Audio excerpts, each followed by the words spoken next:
안녕하십니까, 최보람입니다. 경험이야말로 최고의 선생이 아니겠습니까? 우리는 오래전 아스팔트 포장도로라고는 일본 국도뿐이었던 시절이 있었습니다. 그것도 군데군데는 아스팔트도 아니었고 그냥 흰장로 상태였습니다.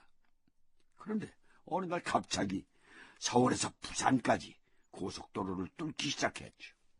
그게 경부고속도로였습니다. 돈도 경험도 시간도 없었습니다.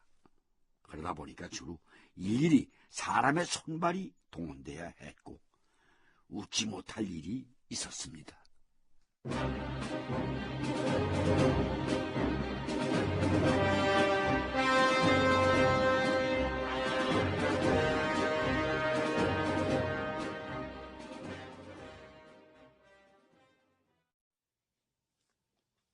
아니, 뭐요? 갑자기 주일대사관은 왜요? 예, 장관님. 대사관의 협조를 요청해서 일본 현지에 있는 공구를 좀 급히 구입해달라는 겁니다. 허수장, 그 공부가 중요한 거예요? 흥화공작소라는 회사가 낙동강교 공사를 맡고 있지 않습니까? 근데 갑자기 리머라는 공구가 필요하답니다. 리머? 예, 장관님. 영등포에서 철강판을 운반하는데 외관에 도착한 강판 순서가 엉망이랍니다. 그래서 서울에서 운반되기를 기다리느니 아예 운반된 강판에 구멍을 뚫자고 의견이 모아졌다고 합니다. 그 구멍을 뚫는 기계가 리머입니다. 아니, 그럼 그 리머인가 뭔가 하는 그 공구가 우리나라에는 없다는 거예요? 있기는 한데 국산은 한 개로 구멍을 30개쯤 뚫으면 달아 뭉개져서 못 쓴답니다. 그래서 일본에 가서 사오겠다? 시공사에서는 그 방법이 가장 빠르다고 합니다. 하하, 참. 그러게 처음부터 이런 시행착오가 없도록 했어야 하는데. 죄송합니다. 아니에요. 허 소장께서 책임질 일은 아니죠. 알았어요. 주일 대사관에 연락해 놓을게요. 당시 증언들을 모아보면 주일 대사관을 통해서 긴급 수입해서 썼다는 설도 있고 아예 비행기를 타고 일본으로 건너가서 그 물건을 사왔다는 설도 있다. 어느 쪽이든 간에 우리 기계공업의 현실을 극명하게 알 수 있는 일이었고 낙동강교 공사의 긴급성을 알 수 있는 해프닝이었다.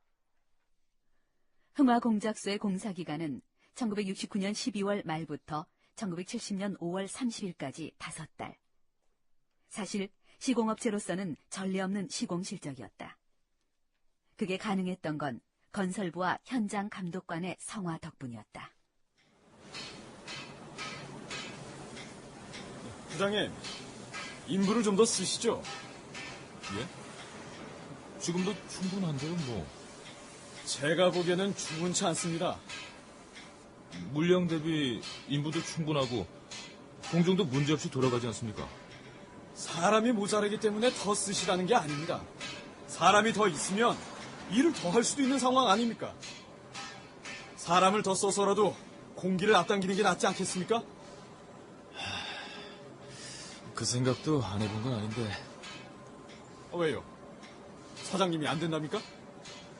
경영자들이야 원래 그렇지 않습니까? 제가 사장님께 직접 말씀드려볼까요? 문제는 누가 말씀드리냐가 아닙니다. 그럼 뭐가 문제입니까?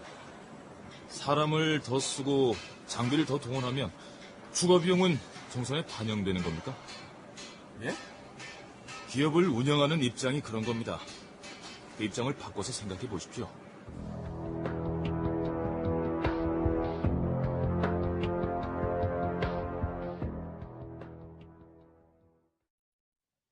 뭐야?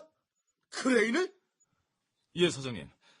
건설부에서 국장급 인사들이 내려왔는데 크레인 동원을 좀 더 해주었으면 하는 눈치였습니다. 그네들이 교량 건설을 해보기는 한 사람들이야. 크레인 2대로 거덜을 끌어올리면서 차례대로 조립해 나가면 되는데 크레인이 왜 더 필요해? 공기를 하루라도 당겨보자는 뜻에서 한 말 같습니다. 나 돈 없어. 와서 자기들이 하라고 해. 안 그래도 어렵지만 국가적인 사업이기 때문에 기꺼이 참여를 한 건데 알아서야 어디. 그러나 점서 시공업자의 입장이 고려되긴 어려웠다. 마침내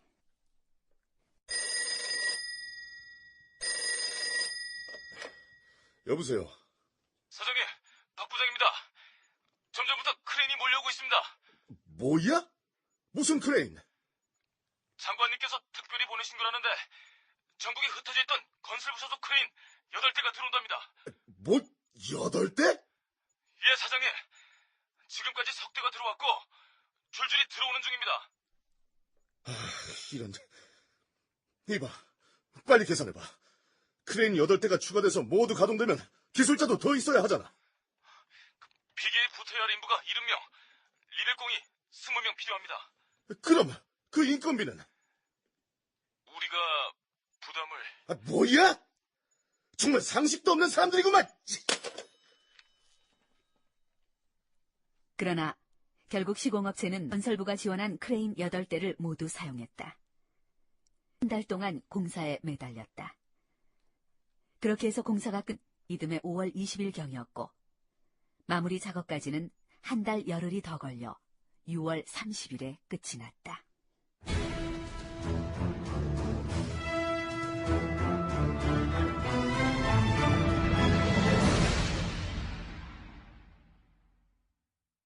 상식도 없는 사람들은 아마 건설부를 가리켰던 거겠죠. 그렇습니다. 사실 상식에 의한다면 경부고속도로를 만들겠다고 덤비지도 않았을 겁니다. 어쨌든 공사는 무사히 마무리가 됐습니다. 그런데 상식적으로 있을 수 없는 일이 또 일어납니다. 다행히 낙동강 대교는 아니었지만 같은 공구에 이번엔 자연의 대습격이 들이닥칩니다.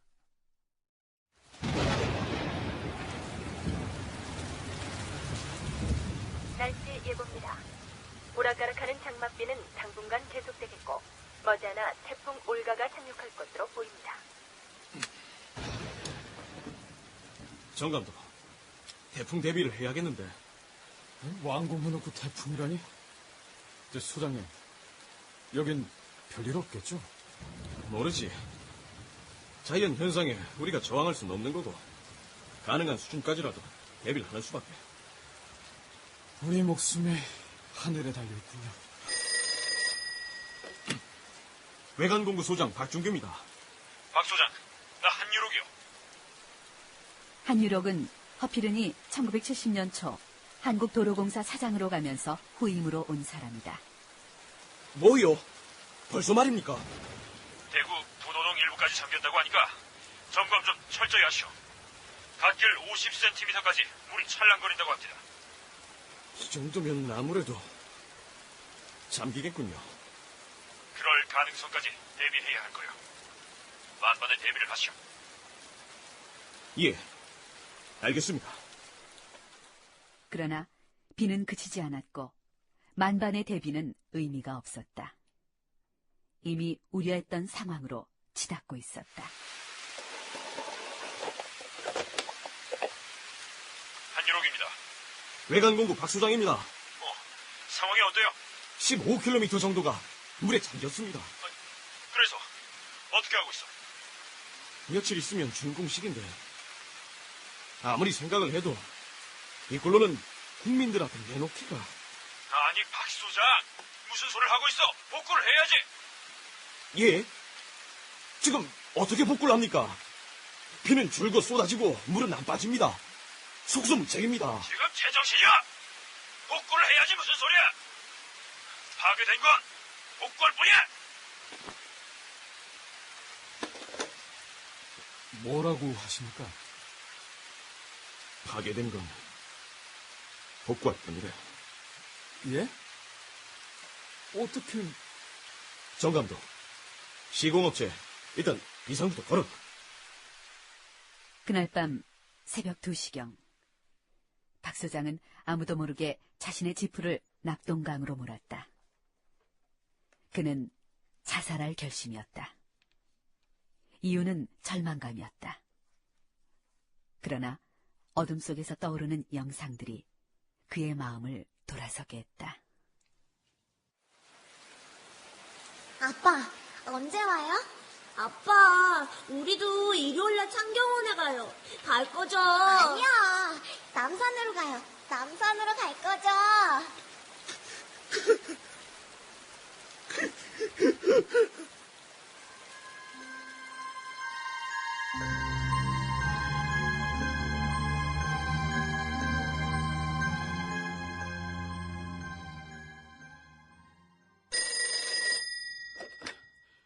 예, 외관공고 관리사무소입니다. 아, 예, 잠시 기다려 주십시오. 소장님, 서울에서 전화입니다. 전화 바꿨습니다. 오전 11시에 장관님께서 시찰하신답니다. 장관님이요? 예. 한일욱 소장님도 같이 가십니다. 외관공구 시점, 앞포면, 봉산동에서 대기해 주십시오. 알겠습니다.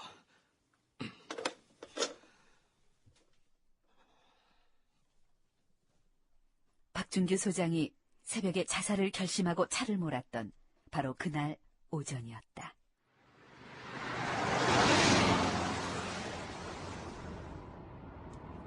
장관님, 공사는 잘 됐는데 비가 워낙에 많이 왔어.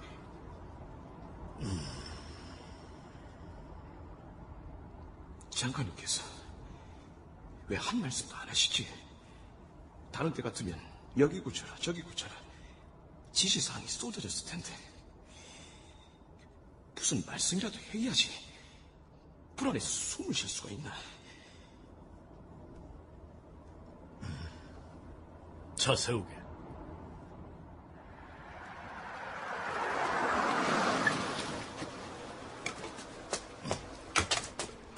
박 소장, 이리 좀 와. 예, 장관님. 박 소장! 이한림 장관은 벼랑간 박 소장의 어깨를 손바닥으로 후려쳤다. 그리고 실망하지 마. 우린 최선을 다한 거야. 하늘이 우릴 시험하려고 비를 내리신 건데 우린들 어떡하나. 이건 그냥 시련이야. 하지만 개통식 날짜는 이미 잡아놨으니까 긴급 복구 작업을 서둘러야겠구만. 안 그래? 예, 장관님. 허허이 박 소장. 울 시간 어딨어? 어서 복구 시작하지 않고 말이야. 에?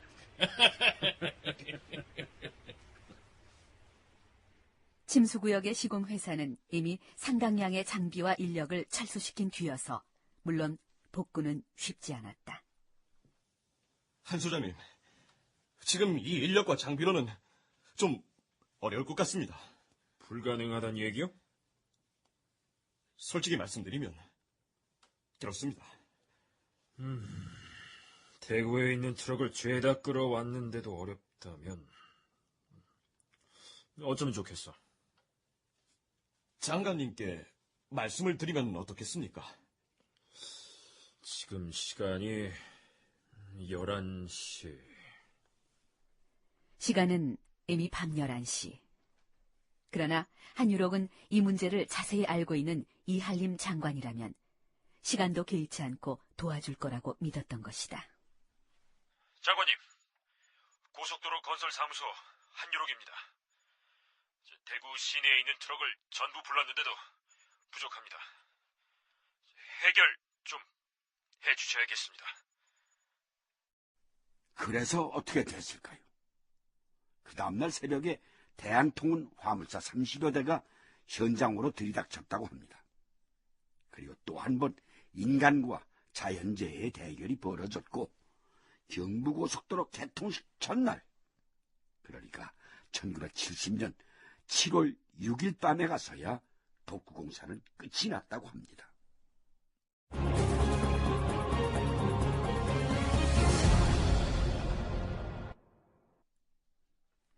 출연 이한림, 김석환, 박준규, 백경훈, 아들 김경희, 딸 선은혜, 허필은 박상훈, 한유록, 권창욱, 감독 조연철, 사장 한복현, 부장 권도일, 직원 탁원정, 아나운서 사문영, 낭독 김동하.